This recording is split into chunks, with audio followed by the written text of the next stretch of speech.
हाय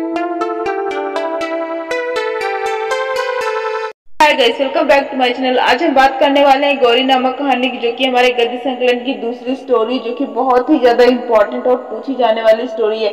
तो आज हम इसको स्टार्ट करेंगे। आज हम पूरा का पूरा जितना भी कॉन्सेप्ट है हमारे इस चैप्टर गौरी में हम अच्छे से पढ़ेंगे। इसकी पहले हमें सबसे पहले समरी पढ़नी होगी। समरी क्या है इस पूरे के पूरे स्टोरी में, इसमें हमसे क्या उद्देश्य हमें मिल रहा है, किस तरीके से क्वेश्चन इससे आते, सब का सब हम डिस्कस करेंगे। बस आप लोग वीडियो को स्किप मत कीजिएगा। तो देखिए, इस कहानी को, इस स्टोरी को किसने लिखा है? सुभद्रा कुमारी चौहान जी। सुभद्रा कुमारी चौहान जी ने हमारी गौरी नामक कहानी को लिखा है, जो कि बहुत ही ज्यादा प्रसिद्ध कहानी। और हमारी सुभद्रा कुमारी चौहान जो हमारी कवित्री है, ये भी बहुत ही ज्यादा जानी मानी कवित्री है। अब देखिए, गौरी कहानी का सार मतलब summary of the Gauri Hindi में क्या है इसका देखिए।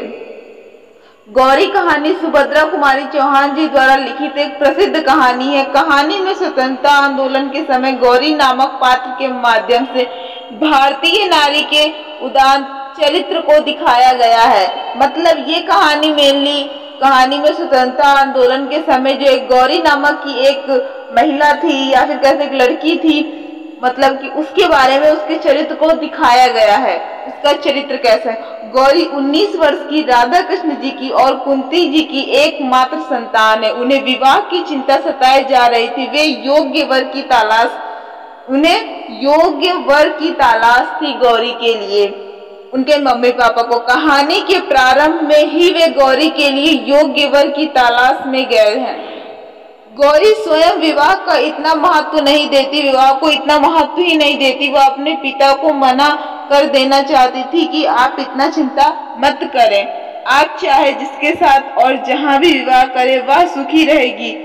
गौरी आत्मग्लानि और शोक में व्यथित थी। फिर देखिए, योग्य वर की तलाश में राधा कृष्ण जी कानपुर गए थे।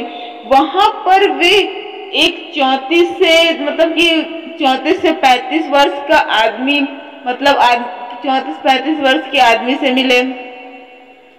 जब उन्होंने 34-35 वर्ष के वो आदमी से मिले, मतलब वर्ष के आदमी से मिले जो विधुर था, मतलब पत्नी के मर जाने के बाद जो बच्चों को पालने के लिए विवाह करना चाहता है। उसका नाम सीताराम था। कांग्रेस के दफ्तर में सेक्रेटरी थे। 3-4 बार जेल जा चुके थे। रविवार के दिन वे बच्चों के साथ राधा कृष्ण के घर भी आए थे गौरी के लिए। फिर उनके बाद साधारण सा आयोजन था। बच्चे भी खादी के कुर्ते व हाफ पैंट पहने हुए थे, जो राधा कृष्ण जी के बेटे थे। राधा कृष्ण जी के बेटे नहीं, उनके जो आए हुए थे, जो कांग्रेस में थे, मतलब जो सेक्रेटरी थे, वो वहां पर आए हुए थे राधा कृष्ण जी के घर। राधा कृष्ण जी जो थे, उन्होंने मतलब साधारण सा आयोजन किया हुआ था। बच्चे भी खादी के कुर्ते व हाफ पैंट पहने हुए थे। घर में उनका स्वागत हुआ। कुंती को बच्चे बहुत प्यारे लगे। गौरी से बच्चे हिल मिल गए। बच्चों को गौरी ने मिठाई खिलाई, हाथ मुंह धुलाया। अब बच्चे गौरी को साथ नहीं छोड़ना चाहते, गौरी को अकेले नहीं छोड़ना चाहते, उनके साथ ही रहना चाहते थे। किसी तरह बच्चों को सिनेमा, सर्कस और मिठाई का प्रलोभन देकर कठिनाई से गौरी से अलग कर सके।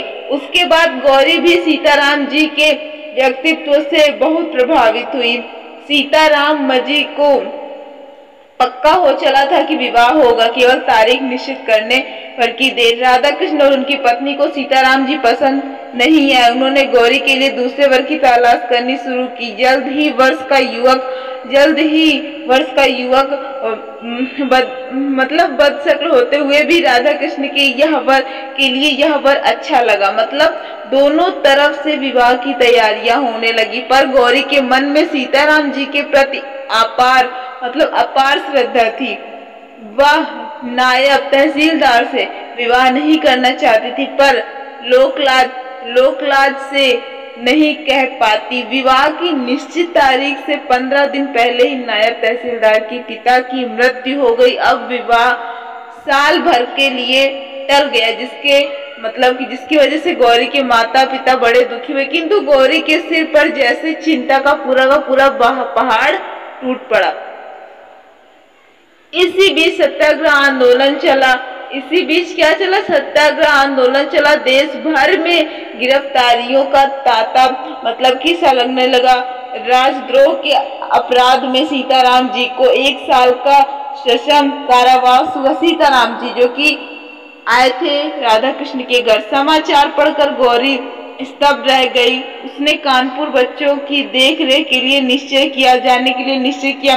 कुंती गौरी का विरोध न कर सकी। नौकर के साथ गौरी कानपुर चली गई। सजा पूरी के होने के बाद सीताराम जी घर लौटते समय बच्चों के लिए गरम गरम जलेबियां खरीदी और चुपके से घर में घुसे, परंतु घर में कुंती को देखकर स्तब्ध रह गए। गौरी के झुककर उनकी पद धूलि अपने माथे गौरी ने झुककर उनकी पद धूलि अपने माथे से लगा लिया। मतलब वो बहुत ही ज्यादा महान इंसान थे। और जो गौरी थी कुंती और राधा कृष्ण की इकलौती संतान, वो उनका बहुत ही ज्यादा रिस्पेक्ट करते थे क्योंकि वे एक सच्चे इंसान थे। और उसके वहां जाने का कारण ये था कि उसका विवाह तो चल गया था, लेकिन उसके वहां जाने का मेन कारण ये था कि वो वहां इसलिए गए थे क्योंकि वो बच्चे अकेले रहे होंगे और उनके पिता को जेल हो चुकी, मतलब वो गिरफ्तार हो चुकी, इसलिए वह बच्चों की देखभाल करने के लिए गई थी। सो आई होप कि आपको स्टोरी की समरी अच्छे से समझ में आई होगी। अगर आपको इसके क्वेश्चन आंसर इंपॉर्टेंट टर्म्स क्या क्या इससे आते हैं, उद्देश्य में सब जानना है, तो आप लोग नेक्स्ट वीडियो में प्लीज देख लीजिएगा। तो thanks for watching, will meet on the next video.